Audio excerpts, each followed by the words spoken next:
Welcome everyone, and thank you for joining us for today's webinar. If you're looking to manage your on-premise data center while migrating to the cloud, whether it's public or private, and think it's complicated, we're here today to tell you that it's not. So today we are presenting Navigating the Blended Environment, presented by Kamal Anand, VP of A10's Cloud Business Unit, and Tom Durrett, Director of Cloud Solutions Architect at A10. So without further ado, we will turn it over to Kamal Anand. Thank you, Leah, and good morning and good afternoon, folks. I think we all live in a time of choice and rapid change in technologies. Today, you are probably running your applications in your own data center, but looking to become more efficient and agile through virtualization and other infrastructure consolidation moves to save on costs. Or maybe you have applications that are migrating or running in the public cloud like AWS. Or you might even be building out your own private clouds or hybrid cloud model. But I don't think cloud is just about trimming costs and increasing what you can get for the same dollars. In my opinion, it's really more about agility. Your ability and your application team's ability to access resources faster, to really deploy your applications in this day and environment maybe many times a month or many times a week, and in some organizations many times a day, and the ability to leverage newer tools and technologies much faster. In other words, it's really all about agility. But in this time of choice and change, your dilemma really is that on one hand, your app teams are probably asking for more control over their applications, more ability to spin up infrastructure, more ability to control their own policies, and to drive agility. And on the other hand, you probably have different environments that you need to support, which potentially have different tools, different capabilities. And finally, I think you may choose one infrastructure or cloud today, but we all know that requirements are changing rapidly, technologies are evolving at a very fast pace. So what might meet your requirements today, you might find a better solution in a few years. And so how do you manage the risks and the costs associated with these kind of decisions? As a vendor of application infrastructure at A10, where we deal with app availability, performance, and security, it is really our challenge and responsibility to help you make it less complicated and simpler, and to help you manage your risk and costs as you look to deploy and secure and operate your applications on these newer infrastructures and hybrid cloud environments. So today in this session, we're going to talk about some approaches to do that. So, but you might ask, why are we qualified at A10 to really talk about this? We have been at the heart of applications, performance, availability, and security infrastructure for the last many years. With over 5,000 leading-edge customers all over the world, including some of the biggest web-scale companies in the world, the largest cloud providers in the world, very popular gaming companies, wireless carriers, and really leading enterprises, we're really seeing how the requirements are changing and the issues and challenges our customers face. Our unique position, between the application and the data center and the cloud gives us really a first line of sight into some of these challenges, into the performance issues, security issues of your applications. And what we see is that the landscape is really changing rapidly, and when I use the word customer, it is our customer, which is the infrastructure providers, and it is your customers that are the application teams, that their demands and requirements are all changing. Fundamentally, agility and new technologies and business models are really driving these changing requirements. The modern sort of DevOps style of building and deploying applications, and that model built on automation and agility and treating infrastructure as code is really becoming the new mantra that a lot of the leading organizations are adopting.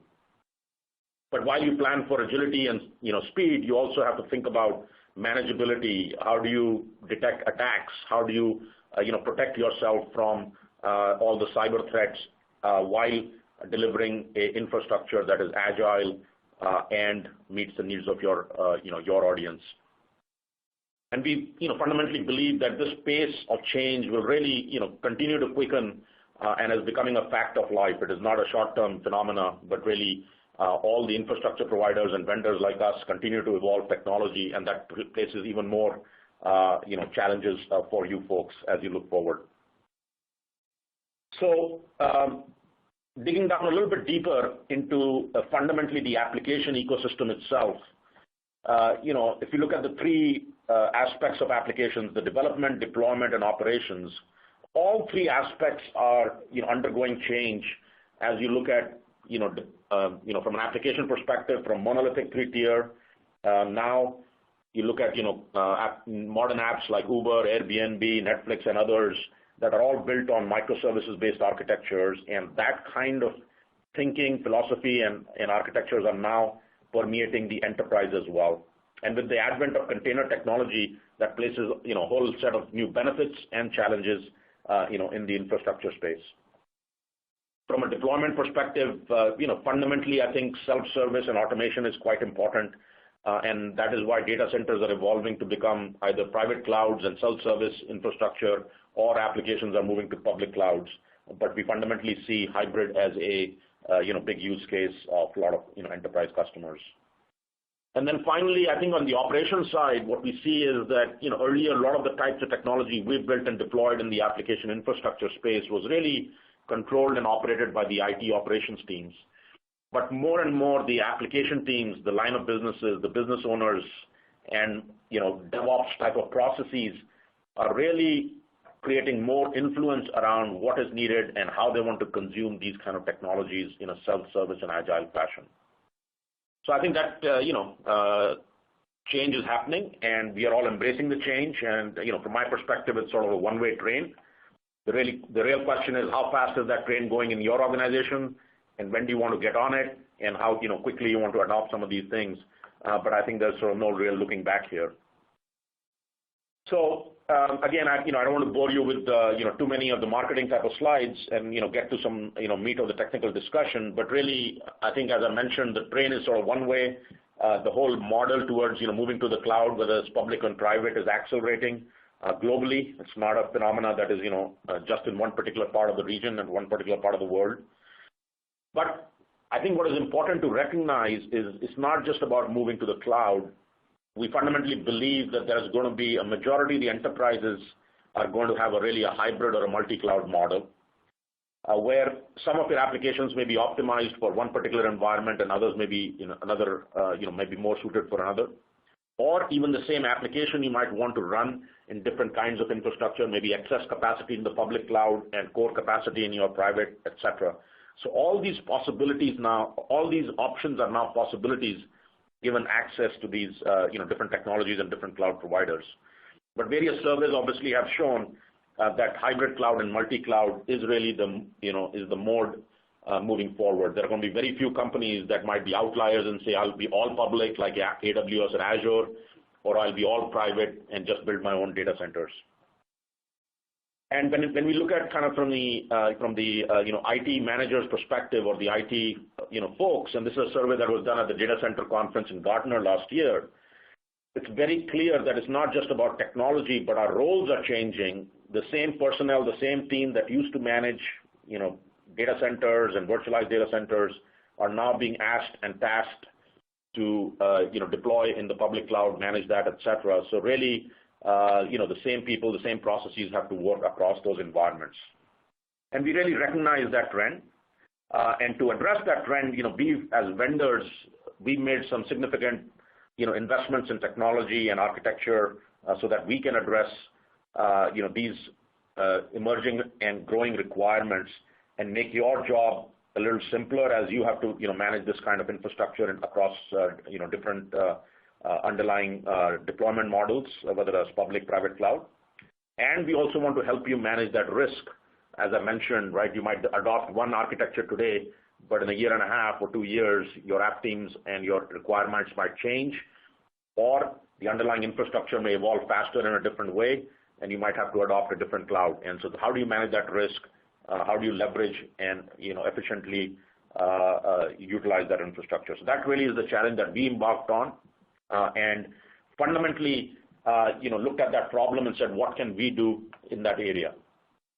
And the first thing we've done, which we have recently announced, is that we took the traditional model where the infrastructure that we provide, what is called the application delivery controllers, right, that provide things like load balancing, application traffic management, application security, which really was an appliance model where both the management plane and the data plane and the control plane all lived in the same, effectively, hardware or software appliance.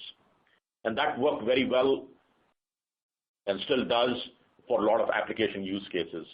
However, given kind of the emerging requirements, we felt that we could build a more scalable and agile infrastructure by separating out effectively the control and management plane from the data plane. And we've introduced a concept of a controller, what we call the Harmony controller. And the same thing has happened in other parts of networking, right? In layer 3 switching, this happened many years ago with software-defined networking now. That's happening in other parts of the network. And this really is a move to provide a similar kind of scalability and and agility when it comes to application infrastructure. So the controller does really three things. It firstly provides you a centralized management for all your policies, irrespective of where your infrastructure is, and if it actually spans different infrastructures, right? So that's the key point. So your underlying applications and the application delivery controllers could be running on a public cloud like AWS or Google or Azure. They could be running in a private cloud or data centers, bare metal, running in your data centers or over a VMware or OpenStack.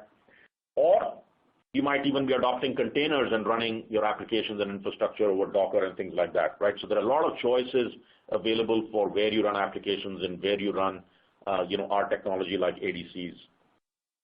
So that first point that the Harmony controller does is really centralized management of those policies. The second aspect is really one of control. And what do I mean by control and orchestration? It's really about where do I place, the ADC instances. How do I elastically scale them up or down if your application requirements change? How do I make it automatically highly available so that the operations team can benefit from more efficiency and not have to deal with, figuring out, how do I make it highly available? How do I make it elastic, et cetera? So if the underlying cloud like AWS or Google, et cetera, provide that kind of capability where you can, spin up, instances automatically, then our technology and the controller allows you to, specify policies and make the infrastructure more agile and elastic. And the third thing, and I think very importantly the controller does, is gathering a lot of metrics and data that is flowing through the application infrastructure. And these metrics can then be, not just made available in dashboards to you, but really you can build algorithms on top to, help in various aspects of increasing efficiency of your application infrastructure. We also recognize that although, we build user interfaces and UIs and we expect people to, access our portals and configure policies, but a lot of the modern DevOps, the way you deploy sort of applications today is really through, orchestration tools and deployment tools like Chef, Puppet, Jenkins, or, orchestrate through, container orchestration systems, et cetera. And so it's very important to have every, aspect of your system available through APIs. And we have made sure that everything we do obviously is available through public APIs, but also can integrate very nicely into tools like Ansible, Chef, Puppet, et cetera, that, a lot of the modern application teams and infrastructure teams are today using. And the final step, we took as we looked at this problem is we are, introducing another component in the architecture, and we wanted to make sure that that component can be easily inserted into your infrastructure and can, without adding more complexity and headaches for you. So we've taken the controller and we are offering it as a SaaS managed offering, from the A10 cloud, which means it is just available as a service to you. So if you have existing infrastructure or you deploy new capabilities, you basically create an account on the controller that is offered as a SaaS service, and you're up and running in 5 minutes, and you don't have to, figure out how to, make it highly available, monitor it 24/7. Our teams and our operations teams are doing that, which really allows you to focus really on the problems that you have in terms of your applications and adding value to those applications rather than figuring out how do I run infrastructure. However, there are some enterprises and large service providers that don't want to sort of leverage a multi-tenant offering They might have regulatory requirements or other requirements. And so we are making that controller component available as a self-managed piece of software as well that is highly scalable, so it scales up and down with the need of your application infrastructure. But we do recognize and we think the value is significant if customers adopt the SaaS model, and a lot of our early customers really have adopted the ability to leverage the SaaS controller in the cloud. So before we jump into some of the demos and et cetera, I just did want to highlight a couple of points because I think the analytics and the visibility element of what the controller provides is really very interesting because it's not just about looking at how the infrastructure is doing. It's really about looking at how your applications are behaving and making tools and this data available to the application teams on a per application basis. So if I'm the app owner, I really care about how my application is doing. Are there some anomalies happening? Who's accessing my application? Where is the traffic coming from? What type of browsers? All this information now is nicely available and packaged, both in terms of dashboards, but also these metrics can be pulled out into your, databases and other tools that you might have. And these kind of analytics can be used both, for performance monitoring, gaining insights into your application and optimizing that, and also, faster troubleshooting.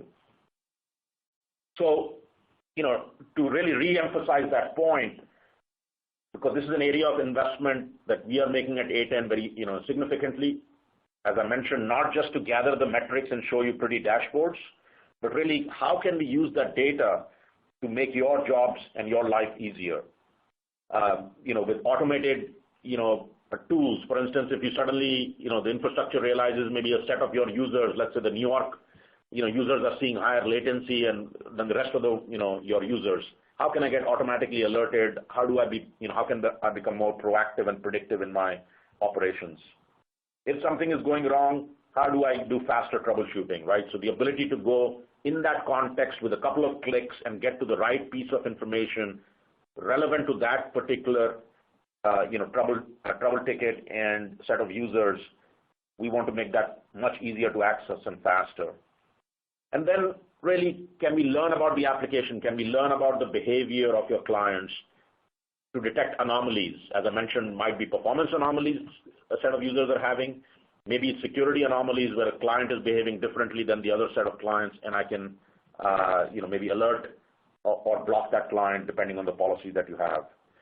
And so the vision that we really have is to continue to invest in that area, learn. I don't want to use buzzwords like machine learning and or artificial intelligence, but that is really the power of the cloud in being able to apply compute technology and some of the newer technologies that are available today for us to look at this data and become much more predictive, much more prescriptive, and really ultimately the goal is to reduce the headache of managing and operating the infrastructure and becoming much more efficient in that way.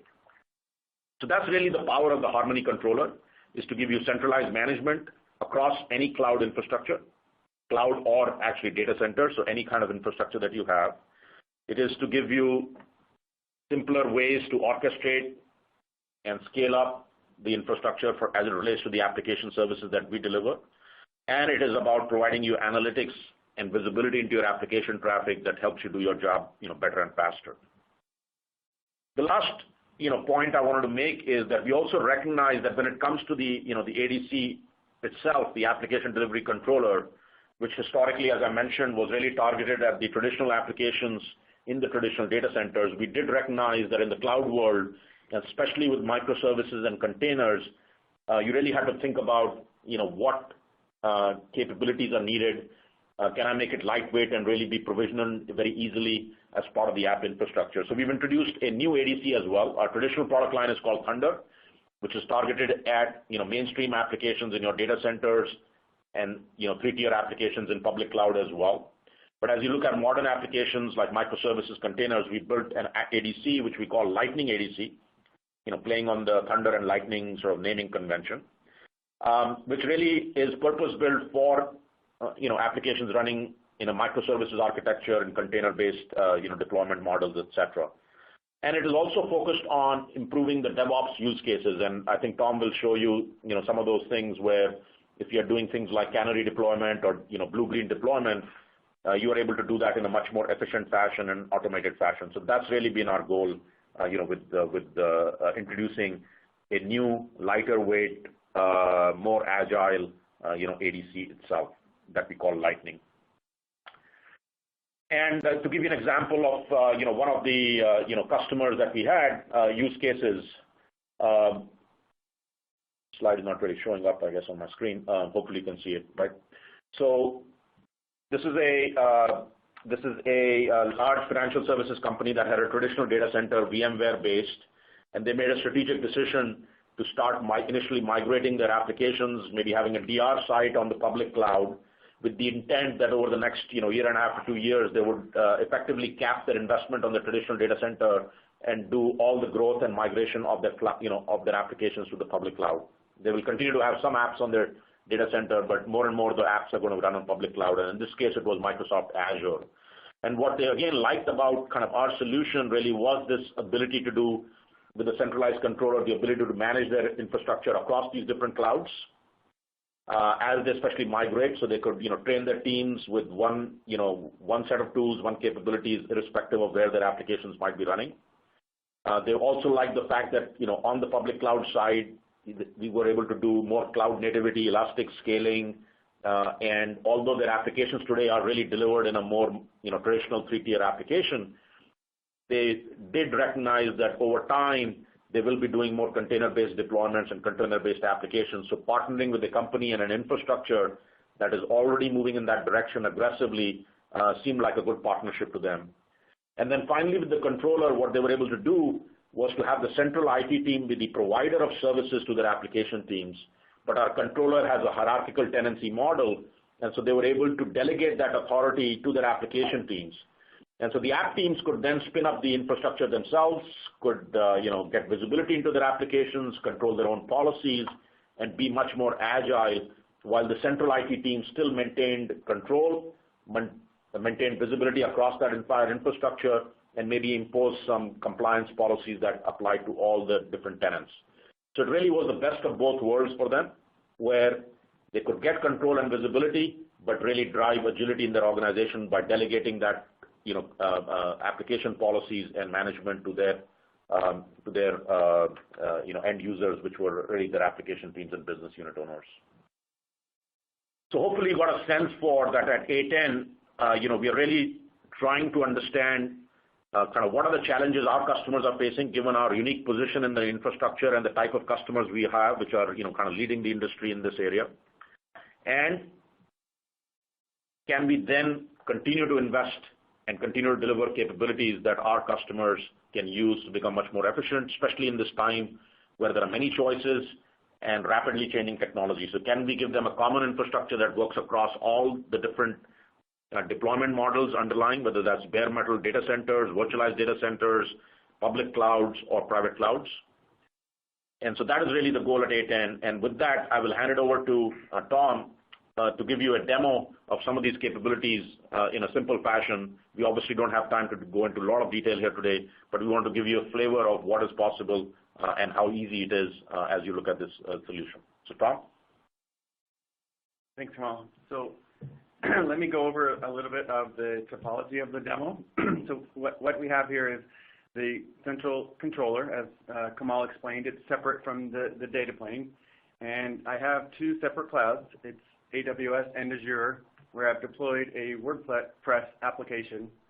And I've deployed a couple of our ADC clusters, the data plane clusters, in front of them in each of the different clouds. And keep in mind that the different clouds here could also be a data center and AWS, for example, or it could be two regions inside of a public cloud like AWS, where you want to have some use cases supported for migration or for disaster recovery. And remember, the app is the same on both. So we will use a DNS technology to distribute the load across the two different data centers or deployments of the application. Let me share my screen here and show you a little bit about what we got going on in the demo.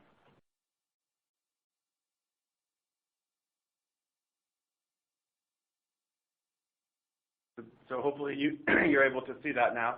So I've pre-logged into the SaaS-based controller, and once I did that, I get access based on my username and password to the tenants that I'm allowed to, which really translates to which application as my user am I allowed to change the policy on or even view policies.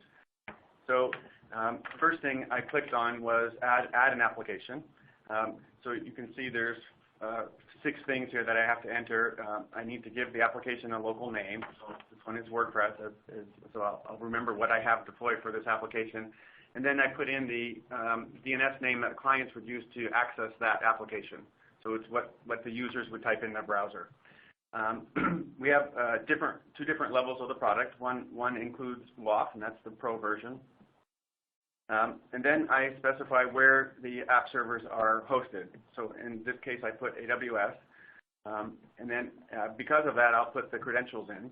And then I can say how I want to discover the existing application.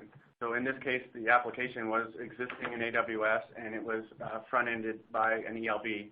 So by specifying this here, I'll import the config off that ELB, again, helping me get this application up and running a lot faster.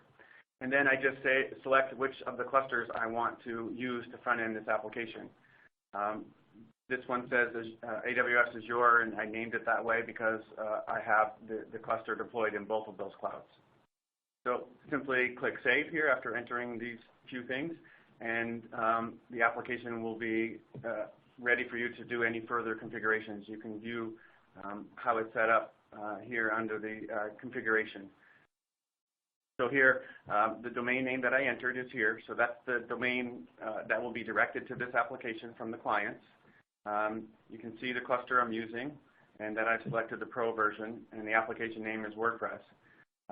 The ELB was listening on port 80, so that was dynamically populated here. Anything I want to change here, if I want to add more domains, because maybe there's more than one domain coming into this application, or there's new ports that need to be opened for different applications behind this LADC cluster. Just clicked on them here, and it'll update all of the LADCs that are in this cluster in both clouds simultaneously. So it's a single plane of management for all of the deployments I have of this application. If you're using HTTPS or SSL, you would just click on the SSL here, enter the keys in, and then open most likely 443 as a port, and again, everything will be updated automatically.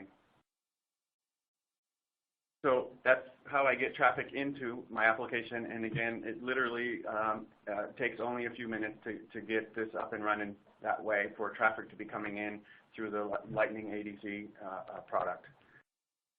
I want to click on the services here, so give you an idea of what we do with traffic once it comes into the Lightning product.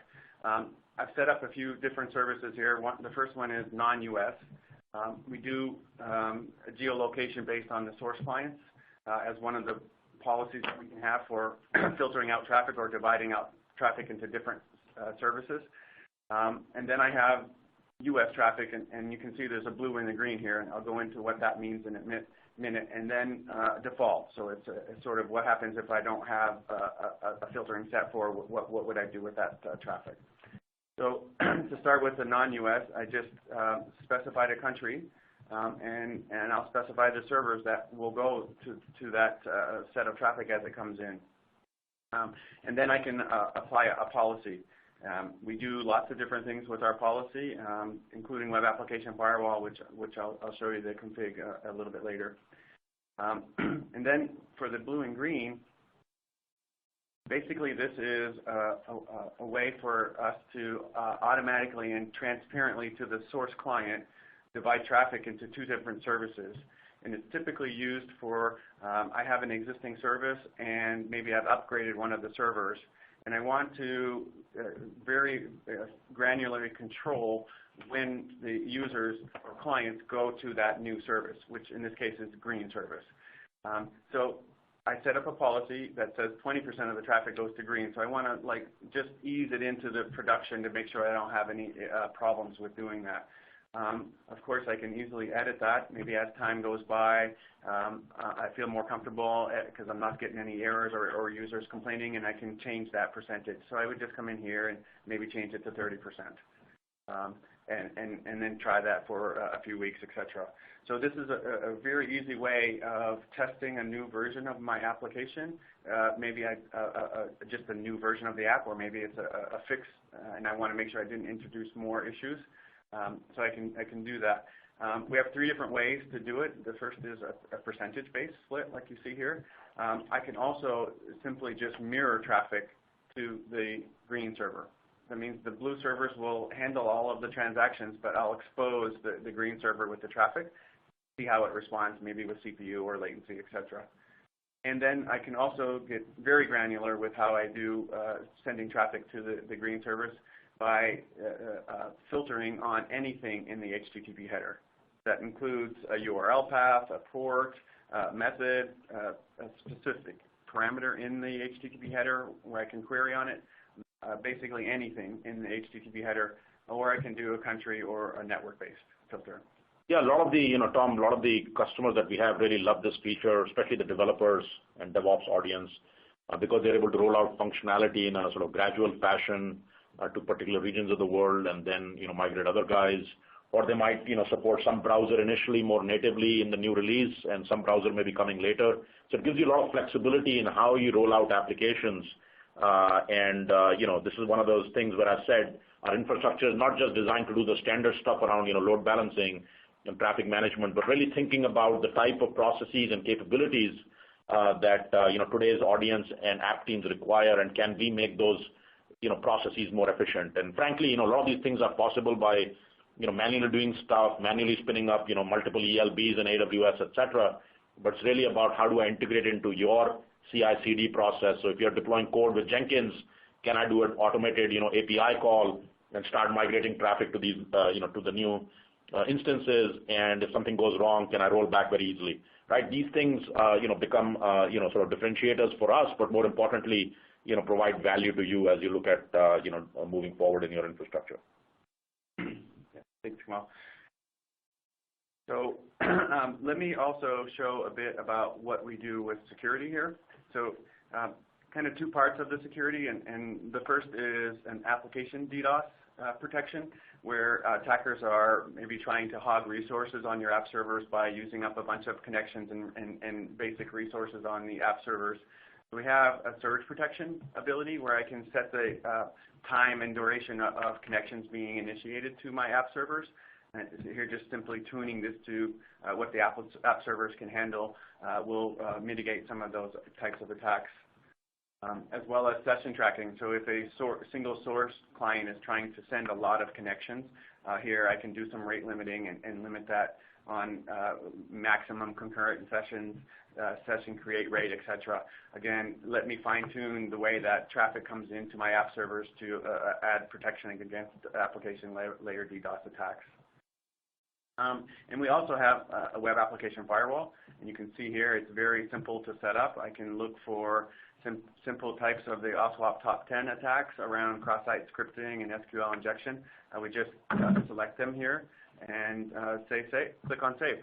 I can set that as active or passive, and active would be that I will actually drop the connections if the signatures are matched, and passive, I would just simply log them. We also, for ease of selecting the signatures, have set it up from an application perspective. So in my case, I know I'm running WordPress, so simply clicking on WordPress here will filter out the thousands of signatures that I have in my web application firewall database to ones that apply or are applicable for WordPress. That way I don't have wasted cycles on CPU processing for looking for attacks that aren't relevant to my app servers or won't affect them. And it's just a simple, easy way to fine-tune the web application firewall. We also have malware detection and IP reputation and botnet detection, etc. And these are our known bad source IPs, where if I would click here on botnet protection, any of the known bad source IPs that are known to be botnet affected will be blocked or logged, depending on what my policy is set for here. And as the rules come in, you'll see them on the bottom here, and if I want to maybe whitelist a connection that's being blocked by the Web Application Firewall, I could just simply click on the log and say, make an exception for this, and then it'll be passed through.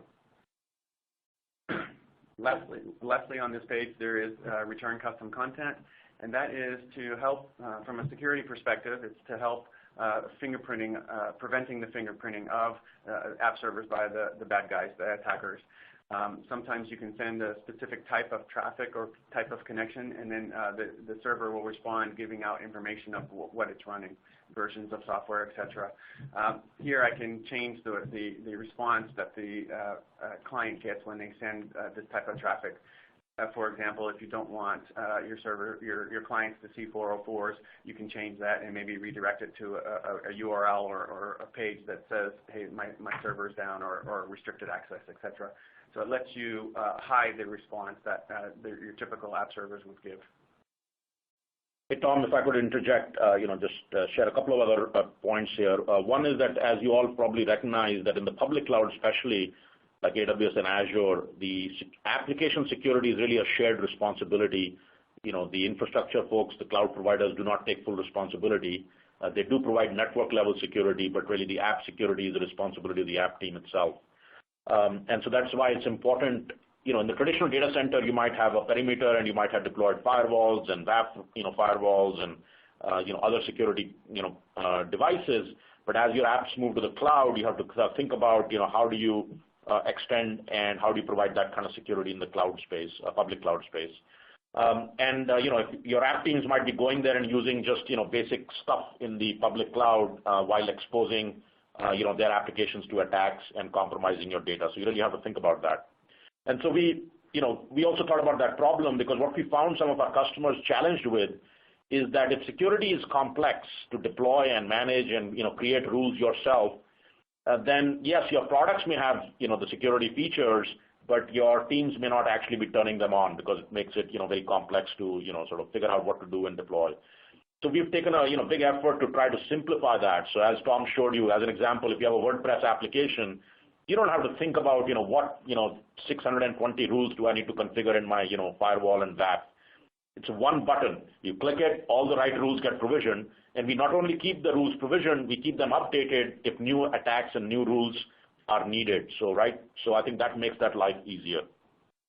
The second point I want to make here is that, especially in the cloud context, again, because cost is based on how many instances you are running, etc. If you do a lot of this functionality in separate components, you might have a load balancing layer, you might have a layer 7 load balancing layer, or a content switching layer, you might have a layer of WAF and security appliances. Each layer also has to be made elastic and scalable and all that. Suddenly you find that the architecture becomes complex and costly, because each component runs on different instances, and cost starts spiraling up.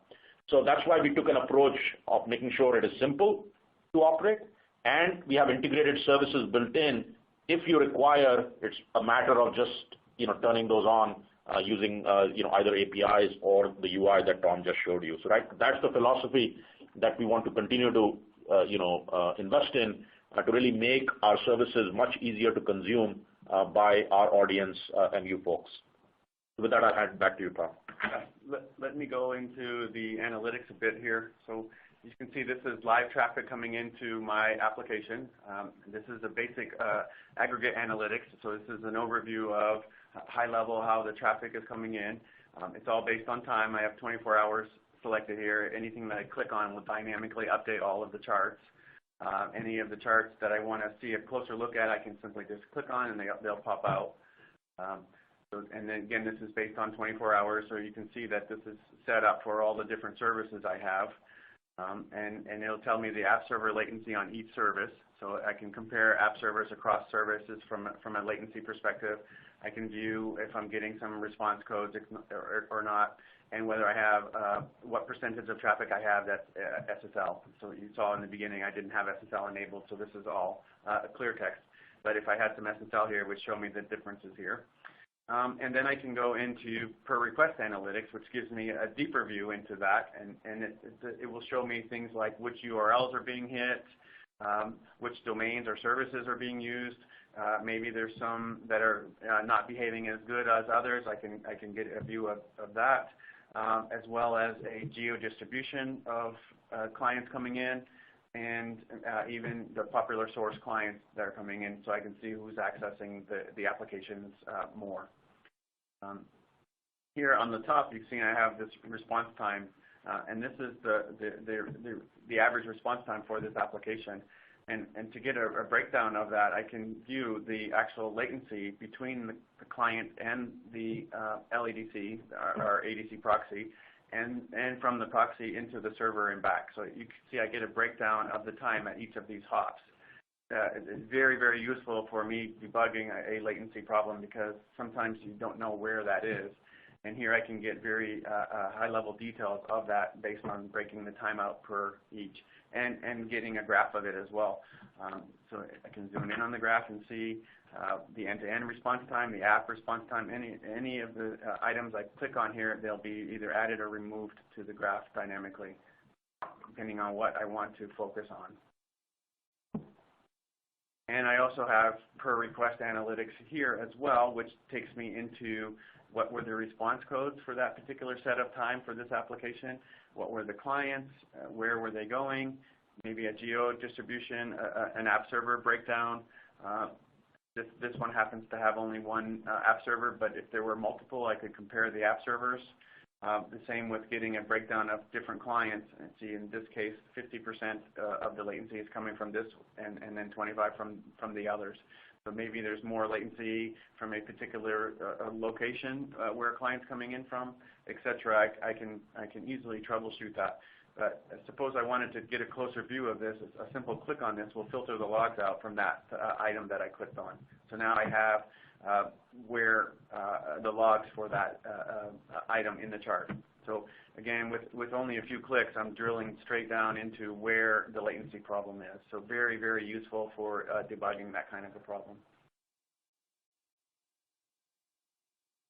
Back on the traffic dashboard here, we saw some blocked requests as well, and that's because I have the web application firewall enabled, and I get graphs for what is blocking the traffic. Was it a botnet? Was it a specific type of attack, etc., down into the logs of them and the source clients that created them. So you can see here lots of SQL injection happening. Just simply clicking on one of those takes me into the logs of that as well, where I can quickly zoom in and see what client was, where they were trying to go, what the actual attack was, and where they're coming from.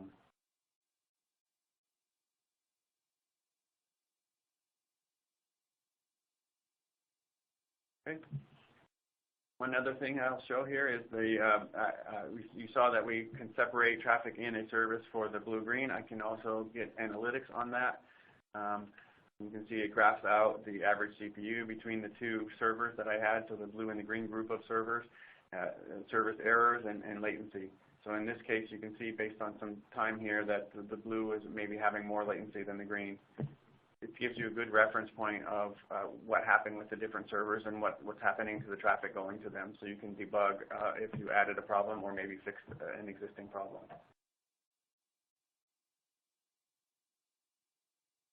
Okay, so that's all that I had for showing in the demo.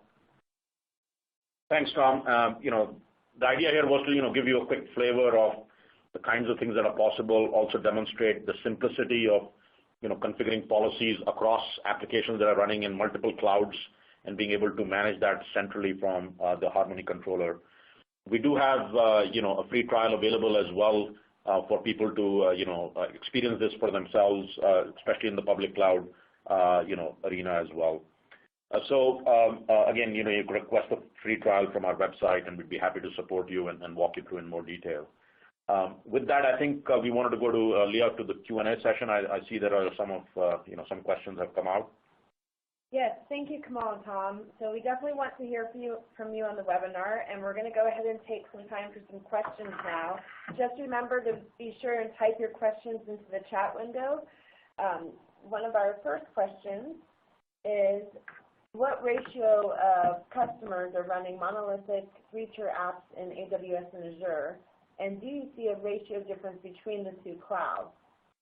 Yeah, so I think today I would say a majority of our customers are actually running sort of monolithic applications in the AWS and Azure arena because it's sort of a lift and shift. Initially, the first wave is can I just run my applications and leverage that infrastructure, and then people start looking at can I refactor the application becoming more cloud native, or if I'm developing new applications, do I use it in a different develop them differently. So today I would say it's pretty high. It's in the 70-80% range. However, the growth is definitely in the area of more cloud-native applications, people leveraging microservices, and containers starting to show up as the underlying capability as well. So we definitely see that. In terms of ratio, I think that is pretty much what the industry is. I think AWS we see quite a bit, but we are seeing Microsoft Azure gaining, and especially in the larger traditional enterprises being adopted quite aggressively as well. And then in some of our large engagements with sort of web scale type of companies, we've also seen Google Cloud and our products and capabilities are supported there as well. So I think that pretty much mirrors I think where the market shares are and where the industry is today. I think I also see a question, and I think the same question I had the comment on Oracle. So we are partners with Oracle, and our technology is available there, but I think that's an early stage deployment scenario for us. Again, our philosophy is right. We don't want to be in the battle of what cloud you should be picking or push one or the other. We want to be able to make sure that irrespective of your decision, we have technology that can work. And if your decision changes in the future, you move from one cloud to the other. Our piece of the technology should be pretty easy for you to migrate your applications and leverage in different clouds. There's another question which talks about, do you provision VMs and instances for me? So I did want to clarify this carefully. So our controller, firstly, we do not do anything spin up application instances, right? So we are dealing with our own infrastructure pieces. And you can deploy our ADCs or our services in two modes. Either the controller on those clouds can provision those instances and scale them up automatically, which means if you're on AWS, Google, Azure, etc., you can hand over the control of making the ADC being an elastic ADC and deliver it as service and it scales up or down. Or in some of the modern application deployment models, people want to spin up this infrastructure as part of their sort of Ansible, Chef, Puppet scripts, the way they deploy their applications. And that model is also supported, so you can effectively spin up the ADC as when you're spinning up your application, and it automatically discovers the controller and downloads the policies and up and running. So again, that process is seamless, but the deployment model can be either pushed from the controller and managed by the controller, or the instances can be spun up using tools like Ansible or AWS CFT, etc. Okay, and I think we have just a couple more questions. Do we have stubs or integrations with VMware? And if yes, which VMware products? Yeah, so we are integrating with things like VMware VRO suite, and later this year with the vRealize Automation VRA suite, so that customers that are effectively managing their infrastructure and through those kind of tools and suites are able to also spin up and manage our infrastructure to the same tools that they're used to. So we are definitely integrating with those capabilities. Okay, great. And then another question, and if this applies to you especially, but if you have an on-premise traditional data center, we are starting to move apps to AWS. What would be the reason you would consider the A10 approach versus what AWS provides natively with their ELB and ALB? Yeah, I think that's a great question, and we run across that because I think any enterprise today that's migrating from data centers is making sort of two choices. Firstly, do they just use the underlying infrastructure that the cloud providers are providing, or do they just do a lift and shift and take the appliance they have on premise and just take a virtualized instance and run it on the cloud, or do they need some kind of cloud native solution, right? So as it relates to this particular question, I think ELB and ALB are great products. I think there are many simple applications, especially if you want to only run on AWS in one region and you have simple traffic routing rules. I think that infrastructure does well and you can use that. Where we come in and where customers are using us really is, I would say, in kind of three dimensions that they really value. The first is the centralized management aspect. And this is not just about multi-clouds, but today in AWS, even if you have multiple regions and you're spinning up ELBs and ALBs in different regions, or you're using open source like Nginx or HA Proxy, you have to manage the policies. You have to make sure, how do I copy configurations from one region to the other, etc. And that adds complexity and risk of errors. So the whole centralized management, whether that's within a cloud as well as across clouds, is important to some customers. The second is really about visibility and analytics and the kinds of tools that Tom showed, and the ability to look at your application and see what's going on and find errors and troubleshooting rather than looking at 6 different log files is really a very powerful mechanism, and a lot of people prefer to do that, especially the app team folks. And the third comes down to some detailed features, and I won't get into too many details here, but let's say from a security perspective, as Tom showed, it's well integrated, deep WAF rules, protection, layer 7 denial of service, all very easy to provision. Things like app acceleration built into the product. And then there are some subtle features. For instance, ALB supports only one SSL cert per instance, which means you can only support one domain, and you have to spin up new ALBs for every other area, region, as well as any other domain you want to support, even if it's in the same region, and that adds to the complexity and the cost of running that infrastructure. So I think there are a bunch of these kind of features that also are differentiating factors, but both centralized management analytics and I think features are important moving forward. Okay, thank you, Kamal. One last question, and then we'll wrap it up. So if there is an existing A10 customer with the Thunder ADC appliance, will they be able to use the controller with their ADC? Again, a good question for our existing customers. Absolutely. So, we initially provided this controller capability for really the cloud-native Lightning ADC, and starting in Q3 of this year, which is next quarter, we are integrating with the portfolio that A10 has, and so you will be able to take Thunder ADC appliances and virtualized instances and have the same kind of visibility and analytics available, and also the centralized management capabilities. And then across our entire portfolio of SSL inspection, firewalling, carrier-grade NAT, all the different capabilities that A10 provides in the application services space will be integrated from a visibility perspective as well as manageability. So I think we are very excited about that, and a lot of interest from our early customers who have been exposed to kind of what we're doing here. Okay, thank you, Kamal and Tom, and thank you, everyone. We really appreciate you joining us today and hope you found the information valuable as you journey to the cloud. Thanks again for tuning in today. Please check out our website for additional resources, or contact us if you'd like to learn more. We'd love to hear from you. This webinar will be available on demand, and any questions we didn't get to answer afterwards, we'll be sure to address on email. Thank you.